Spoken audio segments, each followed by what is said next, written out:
So my dear students, today we are going to start next part of our chapter, that is people as resource.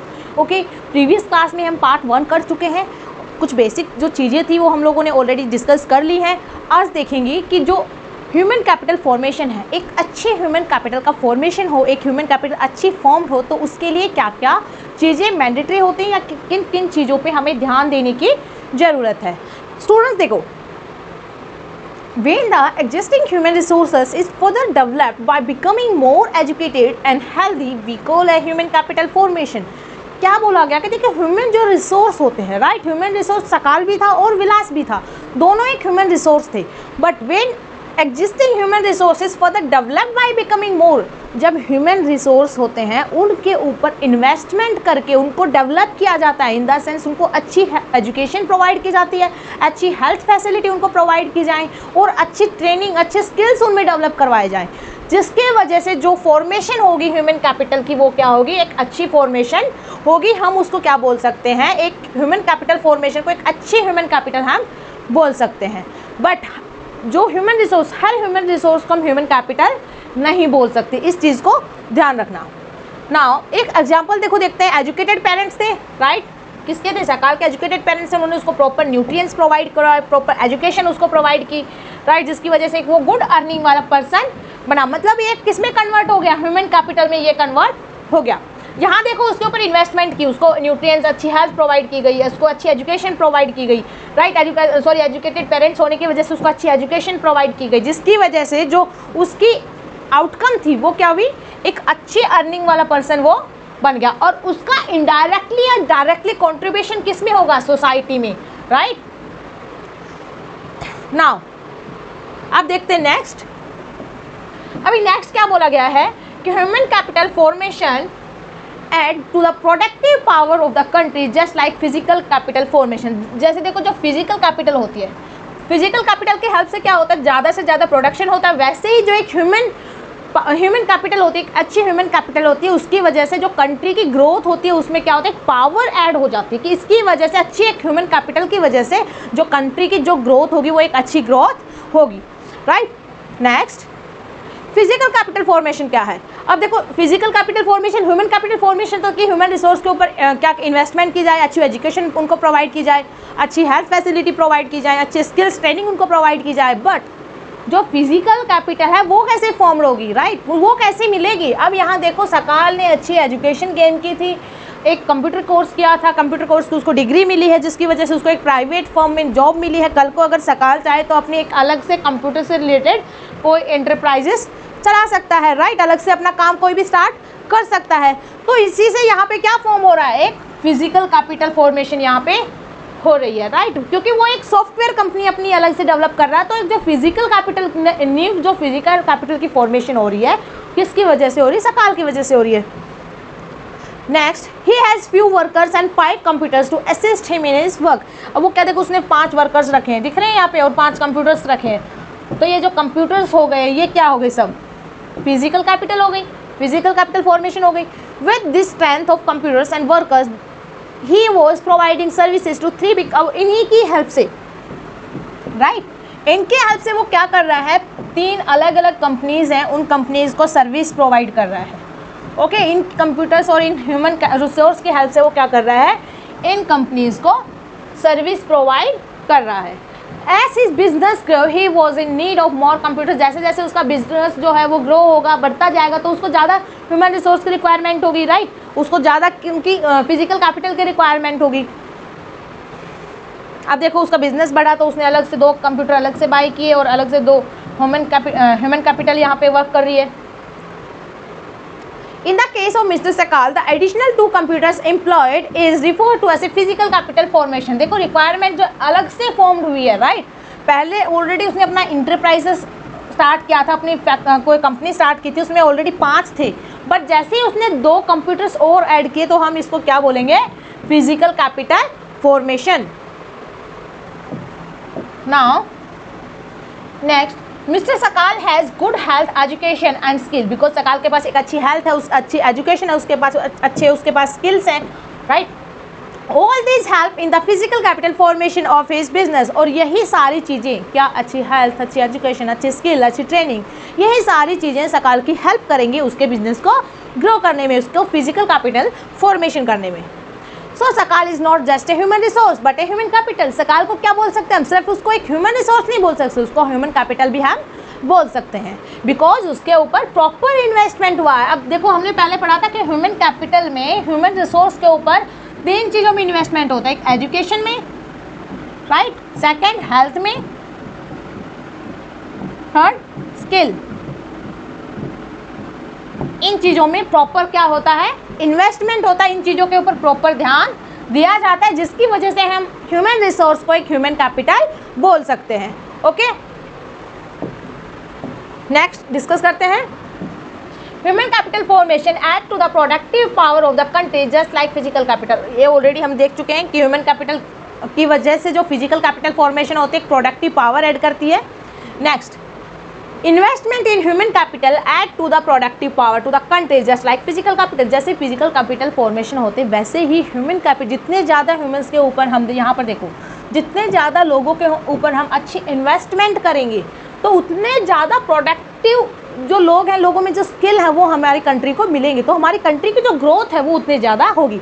अब यहाँ देखो, कोई scientist है, कोई doctor है, कोई यहाँ पे अपनी अलग अलग सर्विसेज प्रोवाइड करता है, ये सारे के सारे किस में इंक्लूड होंगे, ह्यूमन कैपिटल में इंक्लूड होंगे, क्योंकि इनके ऊपर पहले इन्वेस्टमेंट की गई है, उनको अच्छी एजुकेशन प्रोवाइड की गई है, अच्छी हेल्थ प्रोवाइड की गई है, उनके ऊपर स्किल्स में डेवलपमेंट किया गया है।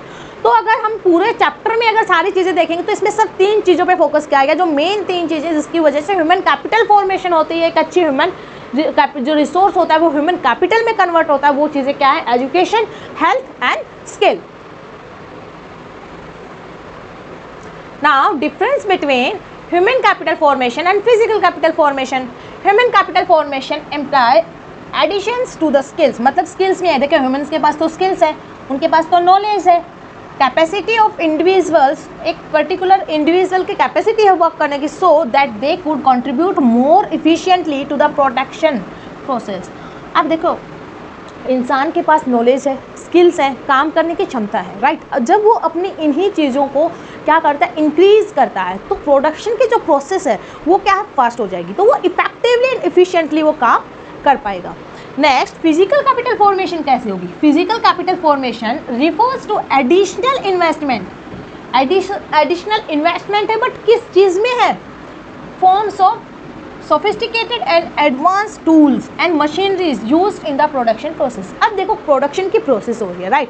प्रोडक्शन की प्रोसेस में जो ह्यूमंस है वो तो अपना इफिशिएंटली काम कर रहे हैं, इफेक्टिवली काम कर रहे हैं, बट जब वो अच्छी वहाँ पे मशीनरीज का यूज़ करेंगे, एडवांस टेक्नोलॉजीज़ का यूज़ करेंगे, ठीक है, वो भी तो डेवलप होंगी ह्यूमंस के स्किल की वजह से, उनकी नॉलेज की वजह से, तभी हम बोल सकते हैं कि एक फिजिकल कैपिटल फॉर्मेशन हो रही है। एडिशनल इन्वेस्टमेंट है, ठीक है, क्या है, एडिशनल इन्वेस्टमेंट, वर्ड ध्यान रखेंगे, यहाँ पे भी एडिशन, किस चीज़ का एडिशन है, स्किल्स का, नॉलेज का, और कैपेसिटी ऑफ द इंडिविजुअल, जो काम करने के एक इंडिविजुअल की कैपेसिटी है उसमें इंक्रीमेंट होना, इंक्रीज होना, राइट। और फिजिकल कैपिटल फॉर्मेशन में आएगा additional investment in the form of sophisticated and advance tools and machineries, okay, जो कि प्रोडक्शन प्रोसेस में यूज होते हैं। नाउ अब देखो, एक क्वेश्चन मार्क छोड़ दिया जाता है, पूछा जाता है क्या, कि जो हमारी पॉपुलेशन है, हमारी कंट्री की जो पॉपुलेशन, जो जनसंख्या जो इतनी ज़्यादा है, बढ़ी हुई है, तो क्या हम उस पॉपुलेशन को एक एसेट बोलेंगे या फिर एक लाइबिलिटी बोलेंगे, राइट। अभी एसेट और लाइबिलिटी क्या होता है, एसेट इन द सेंस मतलब हमारे लिए कुछ यूजफुल, हमारे लिए प्रॉफिटेबल होता है, बट लाइबिलिटी एक भार टाइप का, जैसे होता है कर्ज होता है एक टाइप, राइट। तो लाइबिलिटी हो जाता है एक भार टाइप की चीज़। तो क्या हम अपनी पॉपुलेशन को एक यूजफुल पॉपुलेशन या फिर फ्यूचर में कंट्रीब्यूट करने वाली, ग्रोथ करने वाली पॉपुलेशन बोल सकते हैं, या फिर हम उसको एक लाइबिलिटी बोल सकते हैं कि हमारी पॉपुलेशन जो है वो क्या है, भार है हमारे ऊपर, ठीक है। तो इसी चीज़ को डिस्कस करते हैं कि जो पॉपुलेशन है उसको लाइबिलिटी बोलें या फिर उसको एसेट बोलें। अब देखो, बेनिफिशियल और यूजफुल। एसेट मतलब क्या होता है, कोई भी चीज़ जो बेनिफिशियल होती है, यूजफुल होती है, उसको हम क्या बोलते हैं, एसेट बोलते हैं। बट लाइबिलिटी, ऑब्स्टिकल्स और बर्डन, एक टाइप का भार पड़ जाना, राइट। क्या होता है, एक टाइप का भार पड़ जाना, बोलते हैं ना, बर्डन है ये तो हमारे ऊपर। Now for many decades in India a large population has been considered a liability rather than a asset. मतलब काफ़ी सालों से क्या इंक्लूड करते आ रहे हैं कि हमारी जो पॉपुलेशन है वो हमारे ऊपर, हमारे देश के ऊपर एसेट की बजाय क्या है, भार है, ठीक है, एक लायबिलिटी है। तो बट लायबिलिटी है तो लायबिलिटी बनी है तो उसके भी कुछ ना कुछ रीज़न होंगे, वो हम डिस्कस करेंगे आगे। But A large population need not be A liability when is population A liability. क्या बोला गया कि पॉपुलेशन जो है वो लायबिलिटी कब बन जाती है, क्या ऐसे कंडीशन है या क्राइटेरिया है जिनकी वजह से हम ये बोल देते कि ये जो इतनी बड़ी पॉपुलेशन है हमारी कंट्री की, ये हमारे लिए एक लायबिलिटी या हमारे ऊपर एक बर्डन बन चुकी है। तो उन सब चीज़ों को डिस्कस करते हैं, कौन कौन सी कंडीशंस हैं ऐसी। It can be turn into A productive asset by investment in human capital. देखो हम ऑलरेडी डिस्कस कर चुके हैं कि एसेट में उनको कन्वर्ट करने के लिए जो ह्यूमन रिसोर्स है, ह्यूमन रिसोर्स को कन्वर्ट करना पड़ेगा ह्यूमन कैपिटल में, और ह्यूमन रिसोर्स को ह्यूमन कैपिटल में कन्वर्ट करने के लिए उनको प्रॉपर एजुकेशन प्रोवाइड करनी चाहिए, उनको प्रॉपर एजुकेशन फैसिलिटी मिलनी चाहिए, राइट, उनको प्रॉपर हेल्थ फैसिलिटीज़ मिलनी चाहिए, उनको प्रॉपर ट्रेनिंग, उनको स्किल्स जो है उनके वो डेवलप करने में उनकी हेल्प करनी चाहिए, राइट, उनको हेल्प मिलनी चाहिए। तो इसी की वजह से जो हमारी पॉपुलेशन है वो एक एसेट में कन्वर्ट हो सकती है। जो हमारा जो ह्यूमन रिसोर्स है उस ह्यूमन रिसोर्स को अगर हम ह्यूमन कैपिटल में कन्वर्ट करते हैं तो हम क्या बोल सकते हैं कि हमारी पॉपुलेशन एसेट है। Now for example spending resource on, जैसे देखो हेल्थ पे, एग्रीकल्चर ट्रेनिंग प्रोवाइड करके, जैसे फार्मर है, राइट, खेती कर रहे हैं, उनको अच्छी ट्रेनिंग प्रोवाइड करनी चाहिए, उनको अच्छी नॉलेज ये देनी चाहिए कि हाँ किन किन चीज़ों से अच्छा प्रोडक्शन हो सकता है, किन किन मशीनरीज का यूज़ हो के अच्छा प्रोडक्शन आप लोग कर सकते हो। इंडस्ट्रियल सेक्टर में अच्छी ट्रेनिंग हो, एजुकेशन सेक्टर में अच्छे उनको फैसिलिटी मिलनी चाहिए, साइंटिफिक रिसर्च के लिए प्रॉपर उनको फैसिलिटीज़, उनको प्लेसेस वगैरह उनको प्रॉपर प्रोवाइड करवाई जाए, right, time to time. Now describe 5 unfavourable effect. मतलब देखो क्वेश्चन में वही पूछा है कि effect of population growth in a country like India. मतलब हमारी कंट्री में जो पॉपुलेशन ग्रोथ हो रही है, रैपिडली पॉपुलेशन ग्रोथ हो रही है, हमें उसके कुछ अनफेवरेबल इफेक्ट बताने हैं। नाउ फर्स्ट इलिटरेसी, ठीक है, अनपढ़ होना। इलिटरेट मतलब क्या होता है, अनपढ़ होना।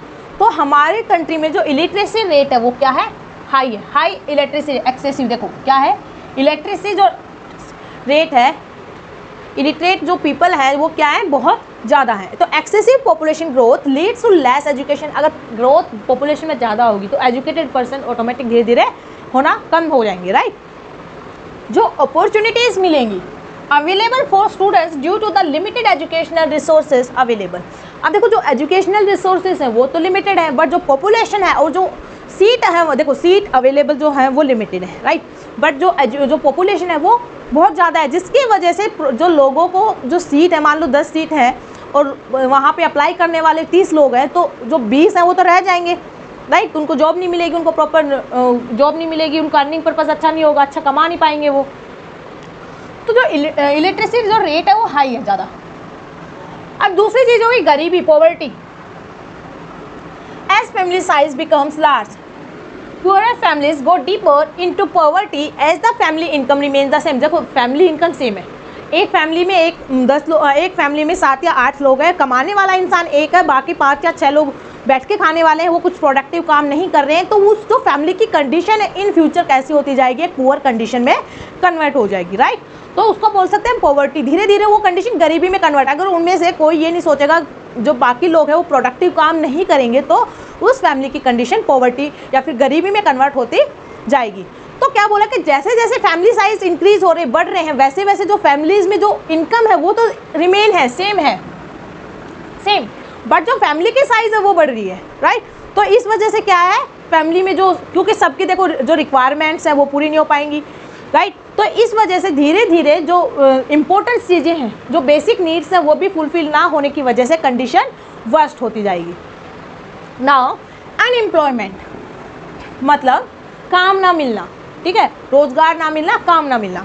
अब ये सिचुएशन कब आती है, increase in population causes increase in unemployment as more people need to be unemployed compare to the job available. मतलब जितनी जॉब अवेलेबल है उसके कंपैरिजन में उसको अप्लाई करने वाले लोग ज़्यादा आते हैं, जिस वजह से क्या होता है, जितने अप्लाई करने वाले आ रहे हैं, सपोज 10 लोग अप्लाई करने के लिए आए, लेकिन रिक्वायरमेंट है 1 या 2 लोगों की, तो बाकी 7 या 8 क्या हो जाएंगे, अनएम्प्लॉयड हो जाएंगे। Okay, now strain on natural resources मतलब सब ज़्यादा से ज़्यादा नेचुरल रिसोर्सेज पे क्या होना, डिपेंड होना। Population growth lead to excessive strain on the natural resources available, like कौन कौन से resource, fuel, vegetation, water, minerals, देखो ये तो क्या लिमिटेड है, राइट, नेचुरल रिसोर्सेज से लिमिटेड है, बट हमारी पॉपुलेशन जो है ज़्यादा से ज़्यादा डिपेंड है water, minerals.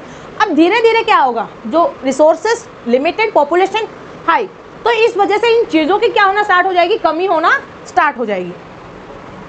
Food shortage, high population causes higher pressure on agriculture to produce more, besides people not being able to get adequate supply of food. अब देखो पॉपुलेशन इंक्रीज हो रही है, खाने की डिमांड भी इंक्रीज होगी, तो उसका प्रेशर जाएगा एग्रीकल्चर सेक्टर पे। अब एग्रीकल्चर सेक्टर पे प्रोडक्शन करने के लिए लैंड की रिक्वायरमेंट होगी, बट प्रॉपर लैंड ऑलरेडी हमने देख चुके हैं कि लैंड भी क्या डिवाइड होती, जितनी बड़ी फैमिली होती जाएगी लैंड डिवाइड होती जाएगी।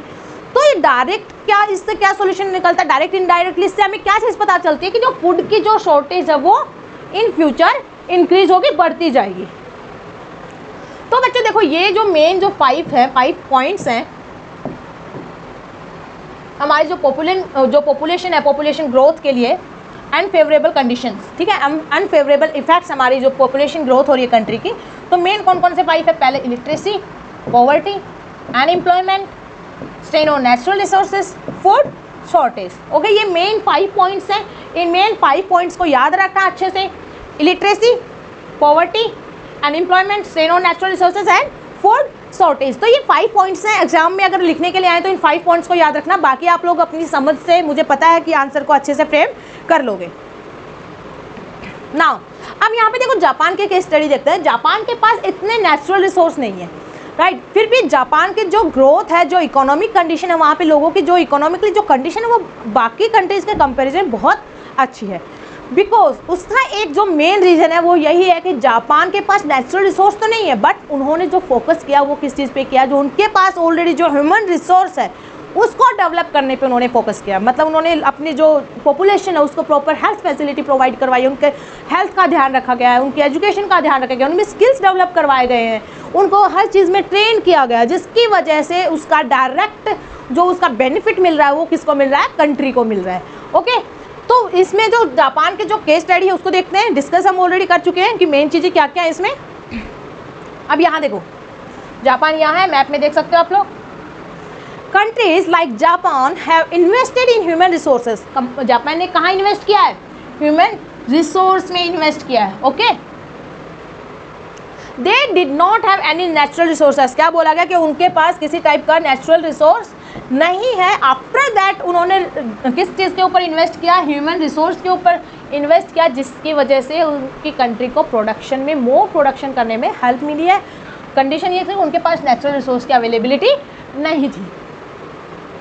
जैसे नेचुरल रिसोर्स कौन से हो गए, देखो आयरन ओर हो गया, कोल हो गया, which help in industrial development. ये चीज़ें किस चीज़ में हेल्प करती हैं, किसी भी इंडस्ट्रियल डेवलपमेंट में हेल्प करती है, इंडस्ट्रियल सेक्टर को ग्रोथ करने में हेल्प करती है, बट ये सारी चीज़ें जापान में अवेलेबल नहीं है। दैट्स वाई उन्होंने फोकस किया कि हम अपनी ह्यूमन कैपिटल, जो हमारा ह्यूमन रिसोर्स है उसके ऊपर फोकस करते हैं, उनको डेवलप करते हैं, वो अपने स्किल से, अपनी एक्सपर्टीज से, अपने माइंड से या फिर अपनी नॉलेज से ऑटोमेटिक इंडस्ट्रियल ग्रोथ करने में हेल्प करेंगे। Japan imports the natural resources needed in their country. मतलब जो भी नेचुरल रिसोर्सेज उनको रिक्वायरमेंट होती है वो इम्पोर्ट कर लेते हैं दूसरी कंट्रीज से। Japan import minerals, fuels, machinery, chemical, textiles, ये सारी की सारी चीज़ें जापान क्या दूसरे देशों से क्या करता है, मंगवाता है। Even then it is known as a developed country. और इन सब के बावजूद जापान को एक डेवलप्ड कंट्री की कैटेगरी में बोला जाता है कि जापान क्या है, एक डेवलप्ड कंट्री है। यहाँ पे हाई जो टेक्नोलॉजी की चीज़ें हैं वो मिलेंगी, बहुत एडवांस टेक्नोलॉजी की चीज़ें मिलेगी। इवन ये बाकी कंट्री के कंपैरिजन में टेक्नोलॉजी वाइज अगर हम इसको देखें तो काफ़ी साल ये आगे चल रहा है। How did they become rich and developed. वो एक ये अमीर देश बोल सकते हैं या डेवलप्ड देश बोल सकते हैं, तो वो कैसे बन गए, क्या ऐसे रीज़न थे। They have invested on people specially in the field of education and health. मतलब उन्होंने सिर्फ फोकस किया है कि हमारी जो ह्यूमन रिसोर्स है हम फोकस करें अपने ह्यूमन रिसोर्स के ऊपर इन्वेस्ट करने में, उनको प्रॉपर एजुकेशन प्रोवाइड करें, उनको प्रॉपर हेल्थ फैसिलिटी प्रोवाइड करें। और अगर हमारे ह्यूमन रिसोर्स अच्छे ह्यूमन कैपिटल में कन्वर्ट होती है तो ऑटोमेटिकली इसका इफेक्ट या फिर इसका फ़ायदा कंट्री को होगा। This people have made efficient use of other. आप देखो ये सारी चीज़ें ऑलरेडी डिस्कस कर चुके हैं। नाउ देखो क्या है, Japan has scarcity of natural resources yet it is be developed and rich country describe briefly 3 steps that help Japan to become a developed country। मतलब कुछ 3 ऐसे स्टेप्स बताओ जिसकी वजह से ये पता चले कि जापान ने डेवलप करने में, कंट्री को डेवलप करने में हेल्प मिली है। आफ्टर कि उसके पास स्कैरसिटी है, नेचुरल रिसोर्स की क्या है, उसके पास स्कैरसिटी है, आफ्टर दैट वो मतलब एक डेवलप्ड कंट्री की कैटेगरी में कैसे आ पाया।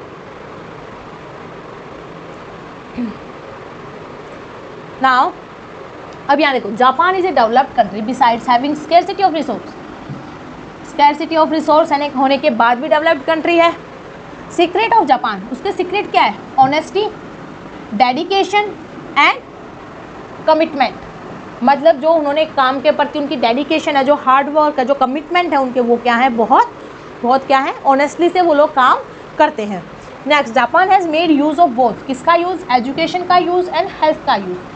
Factor to make its production more productive, they are able to get better production with investment in the technology brought by educated technician। मतलब जो एजुकेटेड पीपल है वहाँ पे, एजुकेटेड जो टेक्नीशियन है, उनको पता है कि इनके ऊपर अगर इन्वेस्ट किया तो ऑटोमेटिक ये हमारे कंट्री में एक एडवांस लेवल की टेक्नोलॉजी लेके आने में एबल है ये लोग, राइट। अगर इनके स्किल्स हमने डेवलप किए, इनको प्रॉपर ट्रेनिंग प्रोवाइड की, उनको proper education health facility provide की, तो ऑब्वियसली हमारे जो ह्यूमन रिसोर्स एक अच्छी ह्यूमन कैपिटल में कन्वर्ट होगी और वो हमारे कंट्री की ग्रोथ में अच्छी हेल्प करेंगे और अच्छी जो टेक्निक्स है वो हमारे कंट्री के लिए लेके आएंगे।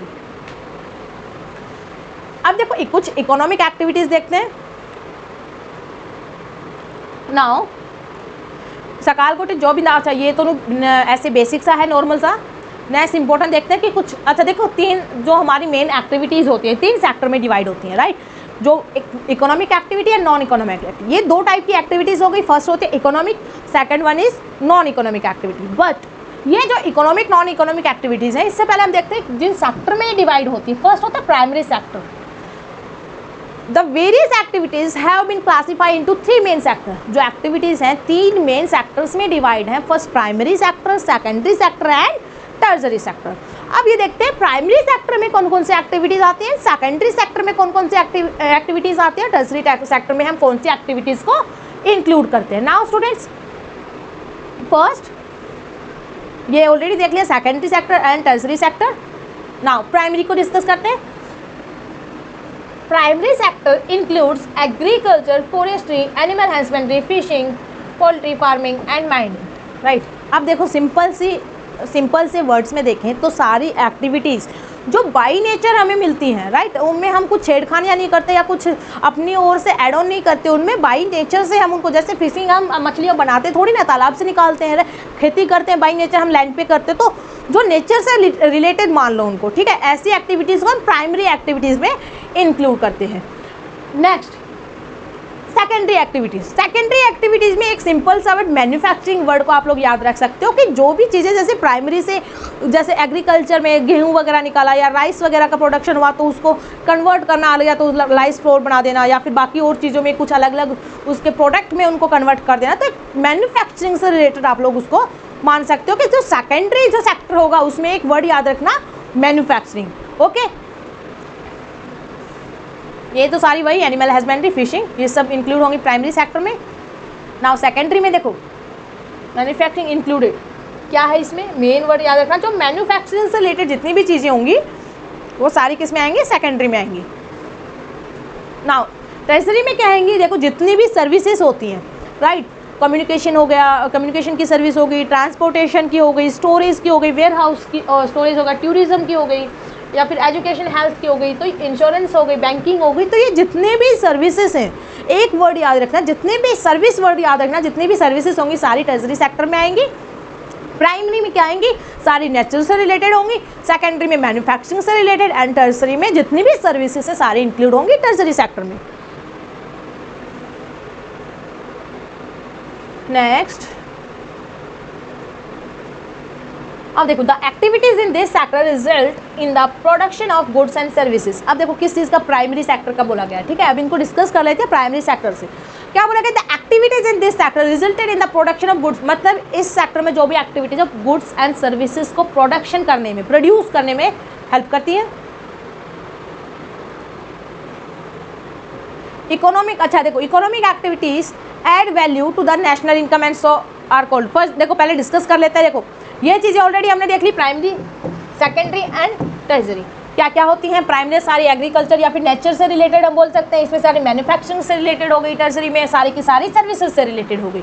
ओके, नेक्स्ट अब देखो economic activities add value to the national income and so are called. अब जो इकोनॉमिक एक्टिविटी, देखो मैंने पहले बोला था दो टाइप की activity, economic activity and non economic activity. अभी डिस्कस करेंगे कि इकोनॉमिक एक्टिविटी कौन सी होती है और नॉन इकोनॉमिक एक्टिविटी कौन सी होती हैं। अब देखो क्या बोला गया कि जो इकोनॉमिक एक्टिविटीज होती हैं वो हमारी कंट्री की ग्रोथ में या फिर नेशनल इनकम में इंक्रीज करने में हेल्प करती हैं। ओके, अब देखो नेशनल इनकम क्या है?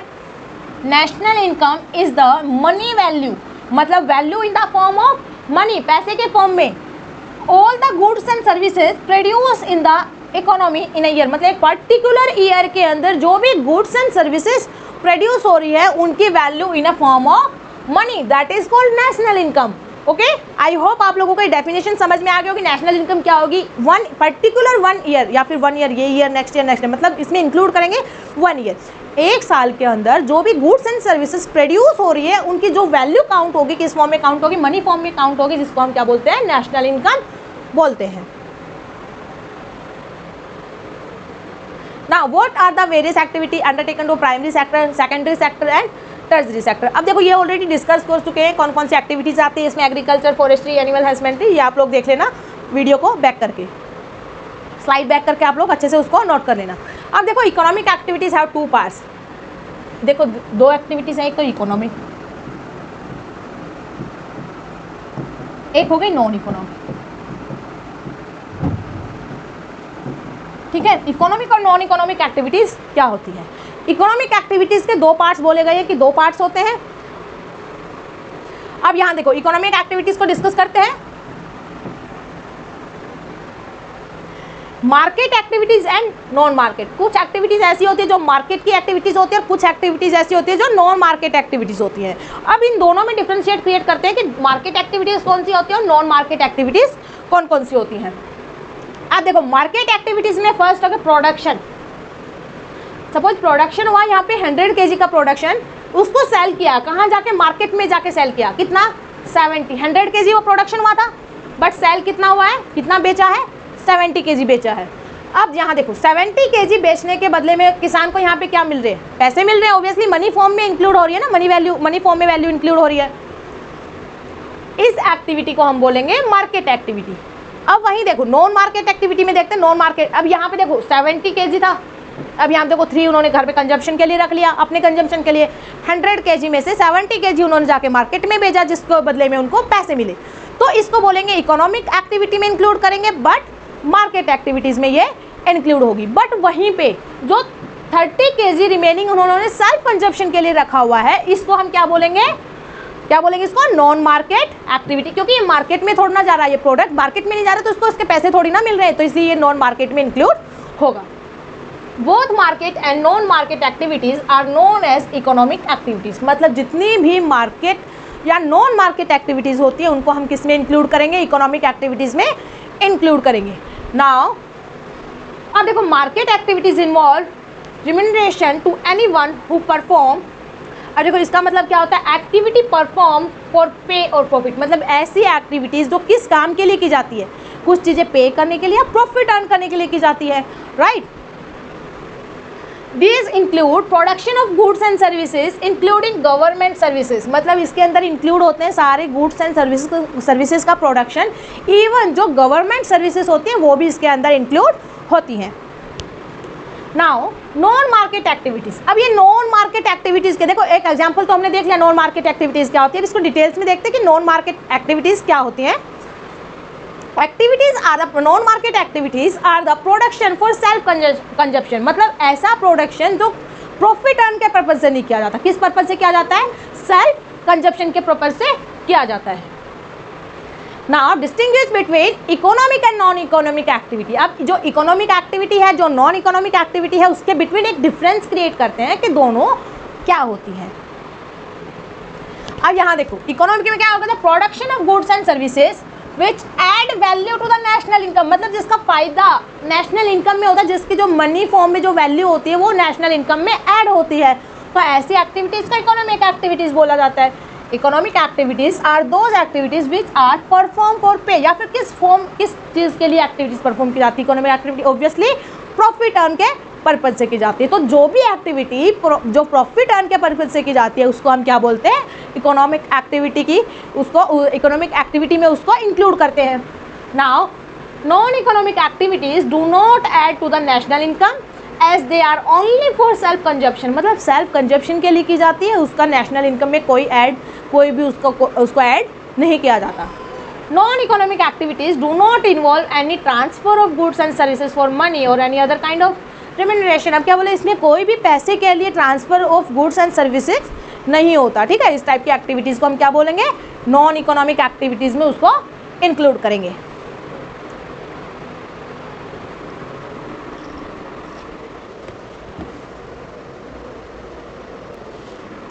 ओके तो अब देखते हैं कि distinguish between market and non market activities, की मार्केट एक्टिविटीज़ कौन सी होती है और नॉन मार्केट एक्टिविटीज़ कौन सी होती हैं।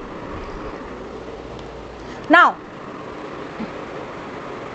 अब यहाँ देखो, मार्केट एक्टिविटीज़ में refers to the economic activity, मतलब इसके अंदर कौन सी इंक्लूड होती है, इकोनॉमिक एक्टिविटी इंक्लूड होती है, but which include the production and consumption of goods, जिसमें प्रोडक्शन और कंजप्शन। ओके अब यहाँ पे देखो, market activities refers to the economic activity which includes the production and consumption of goods. These are performed for pay or profit, या किसके लिए किए जाते हैं, प्रॉफिट अर्निंग से किए जाते हैं। For example teachers teaching in the school, teaching in a school, man working in a bank etcetera. जैसे कोई टीचर है स्कूल में काम कर रहा है, राइट, पढ़ा रहा है, वो तो किस पर्पज से हो जाएगा, वो मार्केट एक्टिविटीज़ हो जाएगी, राइट, क्योंकि वो एक प्रॉफिट अर्निंग पर्पज से कर रहा है। अब यहाँ देखो non market activities, non market activity include things which are not economic and comprises of exchange system, these are perform for self consumption. देखो अभी सेल्फ कंजप्शन वाला कहाँ आएगा, मार्केट एक्टिविटीज में, इसमें प्रोडक्शन एंड कंजप्शन बोला है, मतलब सेल्फ कंजप्शन नहीं, प्रोडक्शन कोई प्रोड्यूस कर रहा है, उन्हीं चीज़ों को कोई क्या कर रहा है, कंज्यूम कर रहा है। सेल्फ कंजप्शन वाला नॉन मार्केट एक्टिविटीज़ में। ओके प्रोडक्शन एंड कंजप्शन, मान लो किसान ने कुछ प्रोड्यूस किया तो उसने को क्या मिला, प्रॉफिट मिलेगा, बट वही चीज़ जब कोई कंज्यूम करेगा तो उसके बदले में वो पे करेगा, तो इसीलिए यहाँ पे वर्ड आता है पे और प्रॉफिट, ठीक है। आई होप ये डिफरेंस अब समझ में आ गया होगा। नॉन मार्केट में आएगा, non market activities include things which are not economic and comprises of exchange system.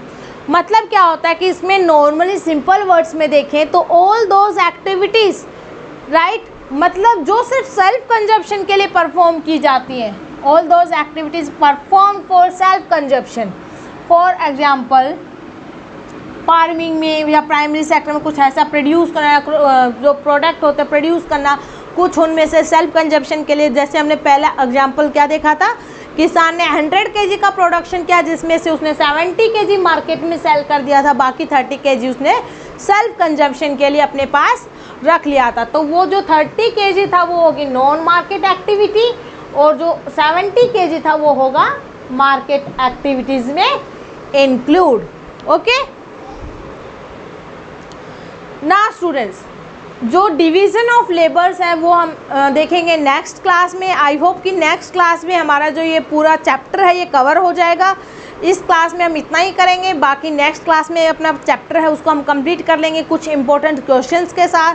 तो thank you so much students, and please video को लाइक शेयर एंड चैनल को सब्सक्राइब करना आप लोग मत भूला करो। Okay, thank you so much.